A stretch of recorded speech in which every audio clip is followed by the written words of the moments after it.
turns out that some people are resentful if the federal government is looking at the private data, but they don't care at all if they're volunteering that private data to other companies. And companies are using that data to monetize. They are essentially the product that the business is selling. And I don't think people are comfortable with that any longer. They may be willing to do it, but I think you want to, in a more proactive way, affirm, say, yes, you may do this, and you can't do it until I've told you you can do it, and I actually understand what I've told you.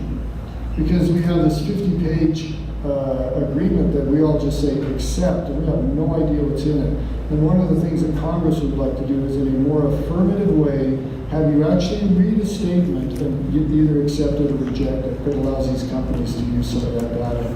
So that's kind of the big picture we're dealing with, and I'll maybe end with this. This is an example where Congress is actually behind the people. We're struggling with how do we, what policies are appropriate, and how do we, in a legislative way, bring an answer to this, because the people are demanding that we do that. And that's not a comfortable place to be. Normally, we would rather be leading, looking out and saying, okay, here's a problem, this is how we can fix it. We know there's a problem that people are demanding we're fixing it, but we're really struggling to try and find an appropriate legislative fix. So I think actually one of the big missed opportunities in the federal government made was to let Facebook gobble up some big competitors. I think we really got behind the eight ball there. So you want to talk about privacy, but privacy, I'll just say this. How many of you have ever configured a Facebook ad? Any of you? Okay. Were you terrified when you saw the granularity of the data, not just your demographics, but who you like and what you're interested in? It is terrifying. And that is being monetized. And it's Big Brother, but it's not the government. Will there be something at the federal level? And obviously there's a lot of proposals out there, but as we know, it's always a long shot to get something through, but there's a lot of momentum. Yeah, I think there's a lot of momentum. There's a growing recognition in Congress that we need to do something. Congress is going to have to lead on this. Executive won't. They're going to wait for us to draft the legislation.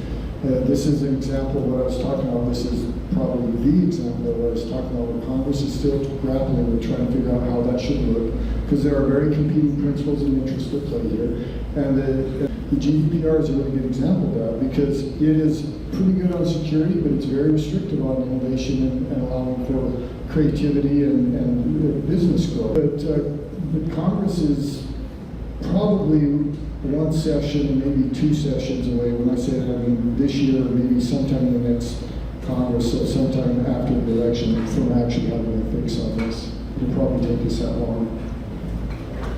Well, a local company, Hate Bait, did a really great seminar on GDPR, kind of a year ago when it was really coming in. And as I listened to them talk about the technical requirements, the management, the manpower, womanpower requirements, and then the penalties, I said there's only one solution for a small American business, and that is to not permit Europeans to be part of our community or to use any of our technology or be on our email list, because the penalties are company destroying and essentially life altering for an entrepreneur. And so I'm a huge believer in the privacy issue. I have great concerns about how much data is being collected and believe in action about privacy. So I'm totally supportive of legislation. So I really hope that will be taken into account. I think that's really important, is that the penalties need to scale with the resources available to the company. Just Nicole, just to put a fine point on the GDPR issue, I will just add that I hope that Congress also looks at the kind of the international trade aspect of that. We'll have our own thing here. I have no doubt that'll evolve over time. But we need to kind of also find ways to maybe these trade discussions to have the world system work more smooth as well. Because there's no question that we've really already distorted, just with one, EU working on it, already distorted our national trade and information, and that's a shame.